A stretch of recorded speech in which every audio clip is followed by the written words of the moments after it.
Hi, everyone, this is the Cloak and Dagger Weekly Briefing with Albert Marco and myself, Tony Nash. We've got quite a bit, not just about tariffs. I don't want you to think we become kind of the tariff channel. There's a lot going on around the world. So today we're gonna start with the U.S. drawdown in Syria. That's a big policy change, it seems, although it's not, hundreds of thousands of troops. It seems to be a big policy change. We're then going to talk about the Houthis and how China has been helping Houthi rebels target U.S. Ships and other things. We're then going to talk about Chinese manufacturing and trade. So we are going to get a little bit into the trade war, and then we're going to talk about Canada and Mexico tariffs from the U.S. Okay. Does that sound good, Albert? Yep, sounds great. Okay, very good. So let's talk about U.S. drawdown in Syria. Albert, I mean, you're much more of an expert on the Middle East than I am. So, we saw the U.S. close some bases. Um, it's supposed to be because of the change in the Assad regime and all that stuff. What's really happening there? Well, you know, things in Syria, probably are going to get messy, right? You're going to have multiple tribal warlords vying for power and different factions, whether they're Kurdish or former Assad people, supported by Iran, Turkey, Russia, God knows who else, right? Israel, everybody. The U.S. doesn't really need a presence there at the moment. I think that through Turkey, which is going to be really influential there, and the Israelis, and even some part of the French. I think that you know getting rid of French. well, the French they've always had Sorry. their I know, but the French have always had historical ties and networks in Lebanon and Syria, Uh-huh. because but for the U.S.'s part, it's like, what's the point of having troops there? I mean, the Russians they're probably gonna bring back their troops. The Iranians are coming in there. Why sit there and be a sitting target? It's probably best to let things shake out for a while and see what's what, rather than station troops and get drawn into a firefight or something because some warlord or A proxy. Beirut 1983 type of. Yeah, I don't know if it'd be that dramatic, but there's no reason to put U.S. soldiers in harm's way right now, where there's Right. no real path to what's happening in Syria right now. So the U.S. does have interests with the Kurds, right? So that, they are kind of there to help protect the Kurds on some level. Well, the Syrian Kurds and the Kurds in Iraq they get differentiated obviously because of the problems in Turkey and whatnot. The Kurds in Syria have always been a target of the Turks and will continue to be. So I don't know if it was, I don't know if the U.S. really has that much of an interest to deal with the Kurds in Syria, but obviously, the Kurdish population has been very pro-American. The Americans have supported them, but they've actually driven a wedge between U.S. and Turkish relations for a while, and Oh yeah. I wouldn't be surprised if Rubio and Hakan Fidan, probably had some conversations about it in the last couple of weeks. Okay.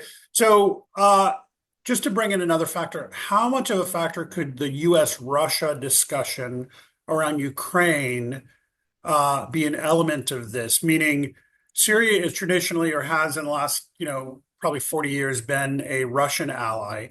So how much of that is a factor? Is Putin saying, hey, U.S., this is a small thing for you. Just pull some of your troops out of certain parts of Syria so that we can put our bases back in or whatever, and we'll kind of tighten up that relationship with Syria and keep those guys under control.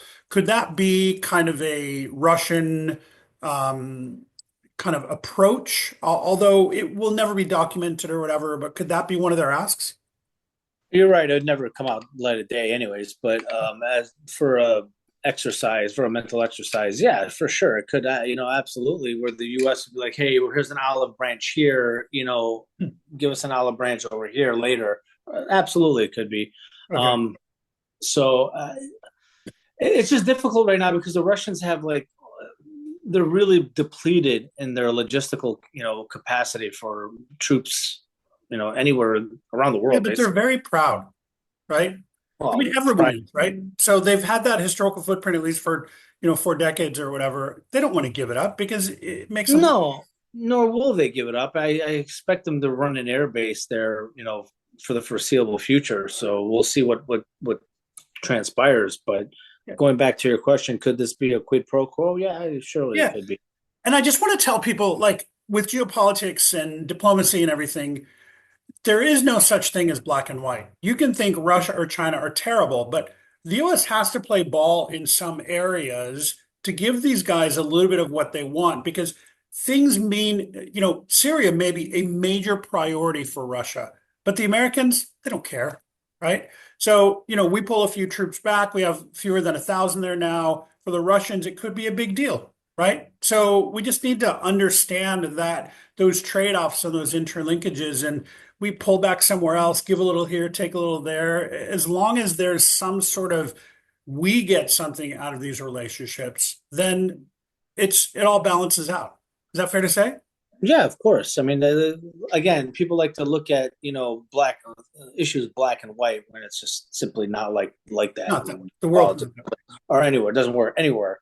It doesn't work like that anywhere. So yeah, you give us this, we give you that, and our interests will be protected somewhat by Israel and the Turks, and we'll see what happens. Yep. Now, this story was a part of our daily briefing today, our daily update on our Patreon site, which is free for everybody, at least for now until we get you hooked. So, so we do 5 stories each day with links to the source material, just to keep you abreast of. We noticed during the tariff, discussions that we really started to focus on the tariffs because that's where the eyeballs are. But we still want to bring you a diversified view on geopolitics. So we've started that this week, 5 stories every day to help you understand what's happening globally. Mhm. Okay, so let's move on to another part of the Middle East in Yemen.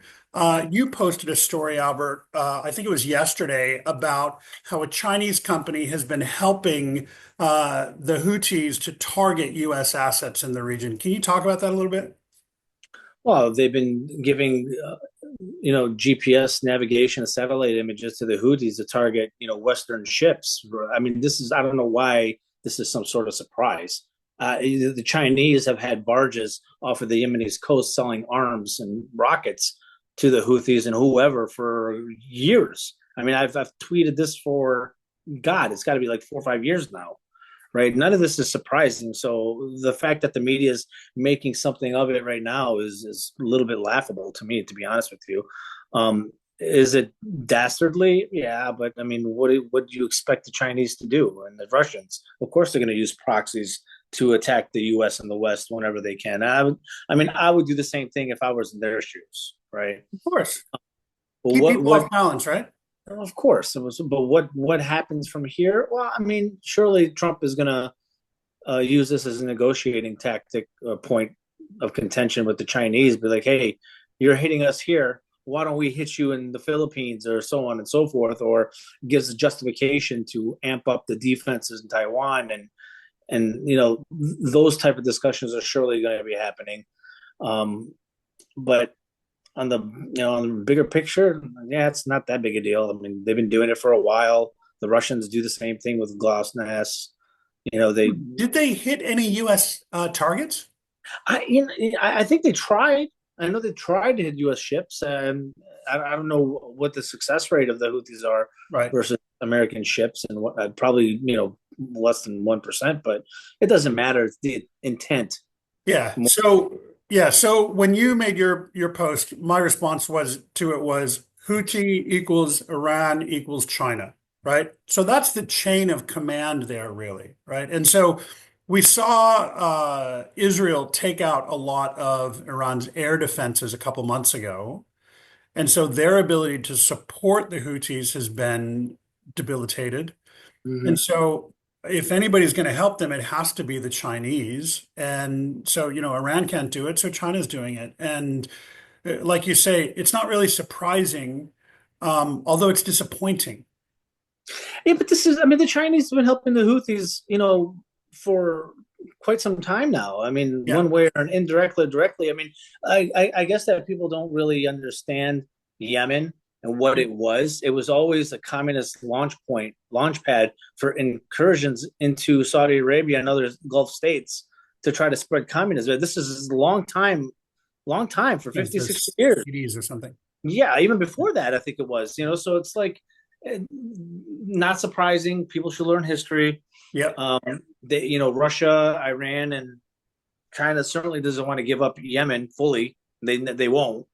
They won't just let the U.S. and allies take it over. But I kind of it's funny. I just remembered that I tweeted something about 6 months, maybe 8 months ago, that when we were dealing in oil, we saw there was a lot of shipments of diesel being diverted from Fujairah to Africa and Yemen, right?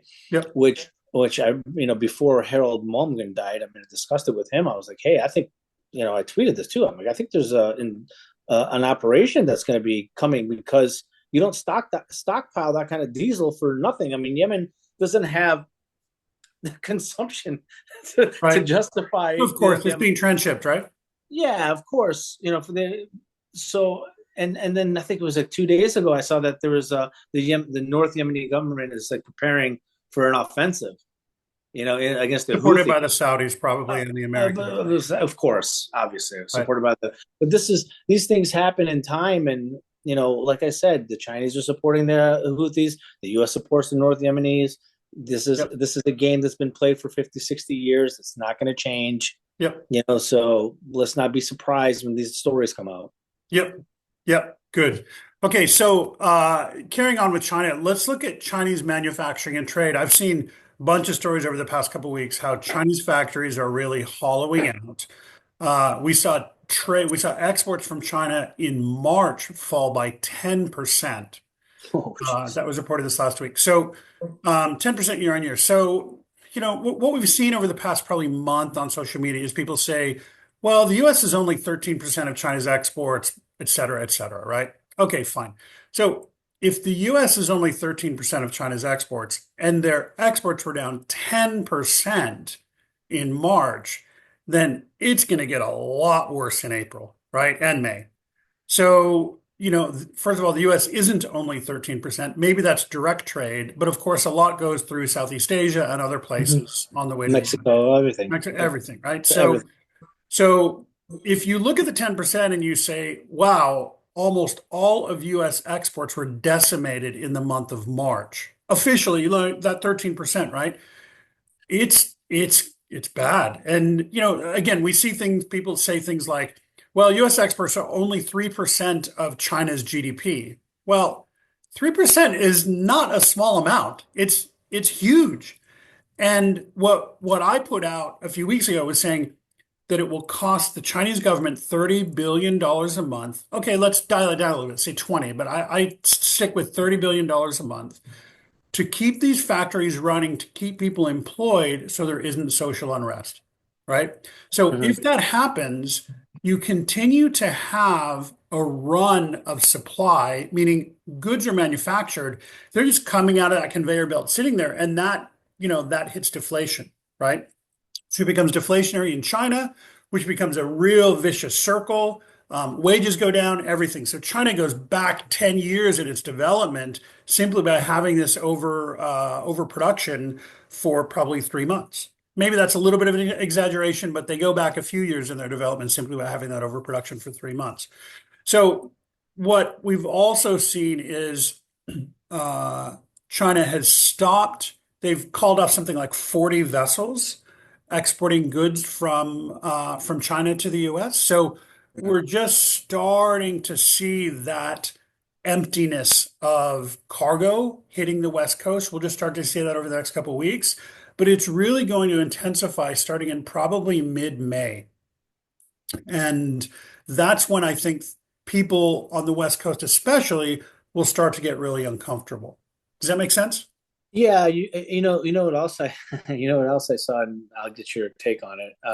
That the Chinese had this massive social media campaign about products that the West makes, that they're just Chinese, from Prada to Hermes Oh, right. to Apple iPods. I think Luxury goods. Yep. yeah, all those luxury goods. I mean, listen, 99% of them are fake that they're trying to peddle, but I've never Sure. seen such a concerted effort to push that into social media to try to draw and lure in Western buyers, Yep. in the luxury market. I mean, that just shows you that there's times are getting desperate over there. It's true. Now, in the electronic supply chain, I've been told by a number of US importers that the factories in China are not allowed to accept the cost of the tariff onto their cost. Okay. Hmm. So that tells me the central government is telling exporters that they are not allowed or they will be punished if they accept the cost of the tariff onto their ex factory price. So, so this puts them in a very difficult position because the Chinese government is telling factories you can't accept that onto your price. You can't accept a lower price or subsidize it in any way at the factory level. We're not allowing vessels to export. So again, the government itself is painting itself into a corner that it's going to have to keep this manufacturing going, and they're going to have to subsidize all of this. They're not letting the factories have any accommodation for these tariffs in their pricing.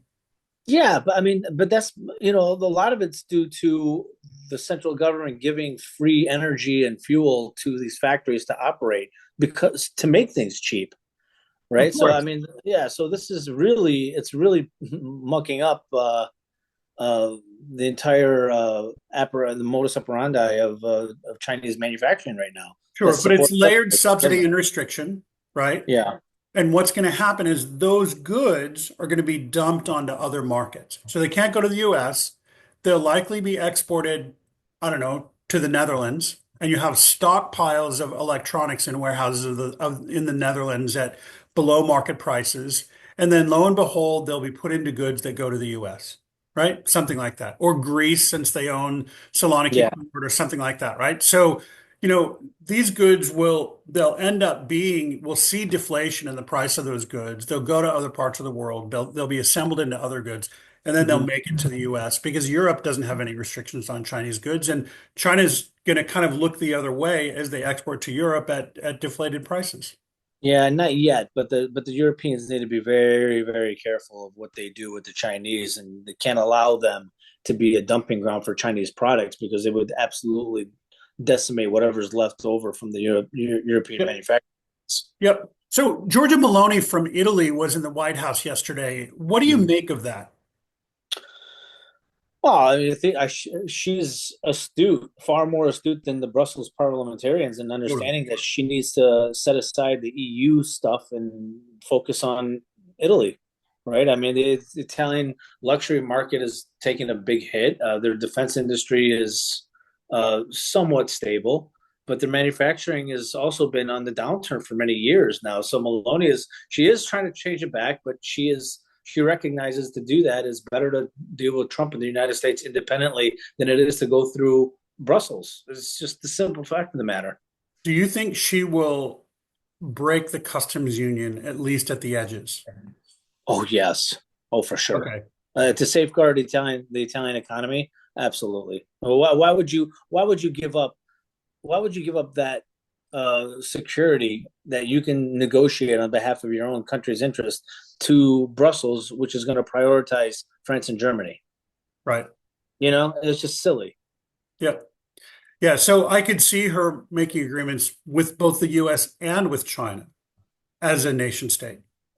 Yeah, Um, I mean The Chinese have had factories inside Italy for God knows how long, making 30 luxury goods. years, That's how 90. that's how they keep the made in Italy label, right? This like Zenga and Prada and all these other brands. Things are made in China, brought for final assembly in Italy. They can put that made in Italy stamp on it that commands a premium price. So they have those deals already in place with the Chinese, right? The Chinese are not going to sit there and target Italy for tariff or anything else.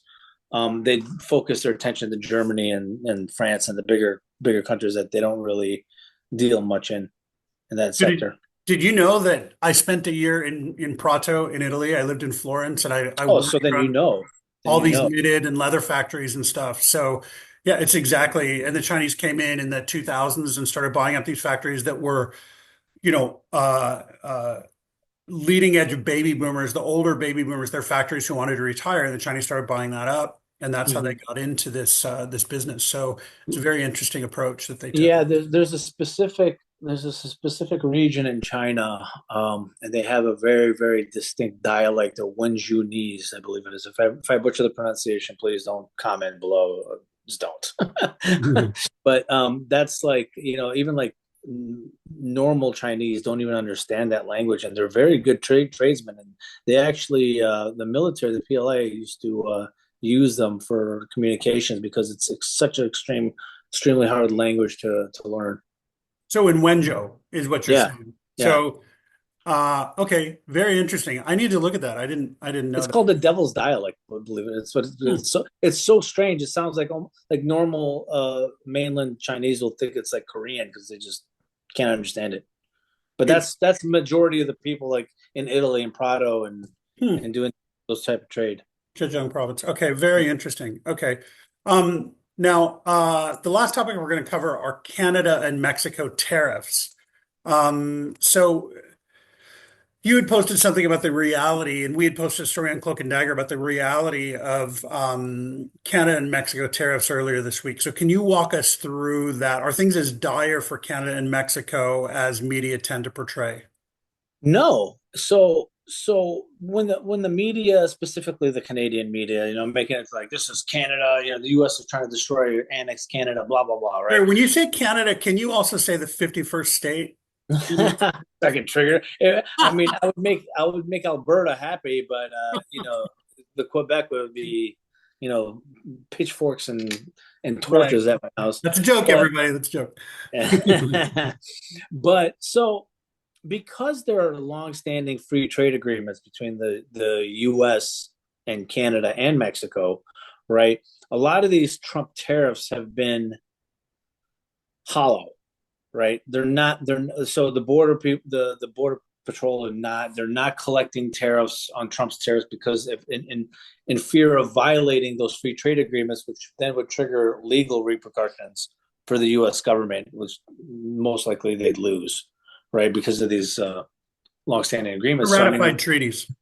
yeah, they are, and right now the only thing in Canada that seems to be getting attention for tariffs is aluminum, right? And that's only because the Chinese have been using Canada and Mexico as dumping grounds for aluminum cans.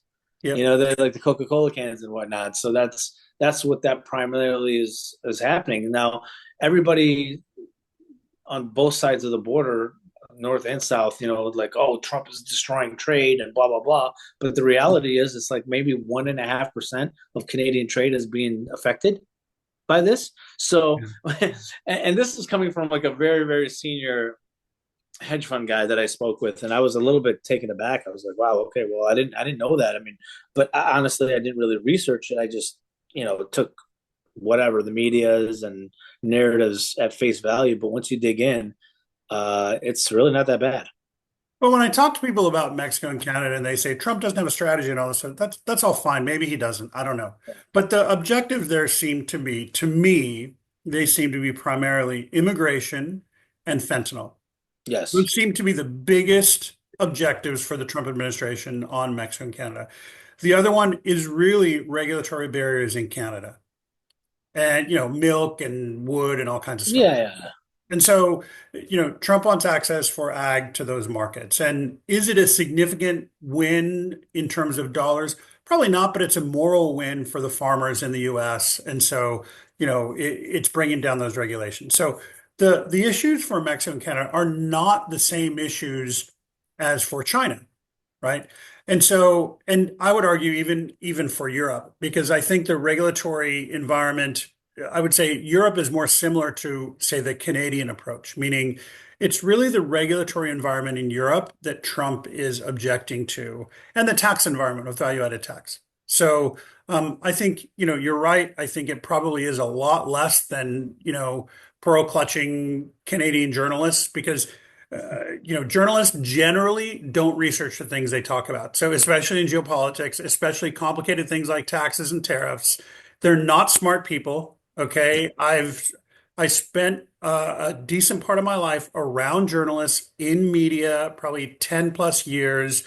I used to work for The Economist. Some of them are smart, most of them are not, and they don't do research on the things they're talking about, right? No, All they they do just is take the they just prevailing narrative, they get a couple of interviews, and they package up a story. yeah, as long as they don't, they just worry about getting sued, and that's about it. So it goes through Yep. compliance. Yep. Whatever. That's the extent of the research. Yep.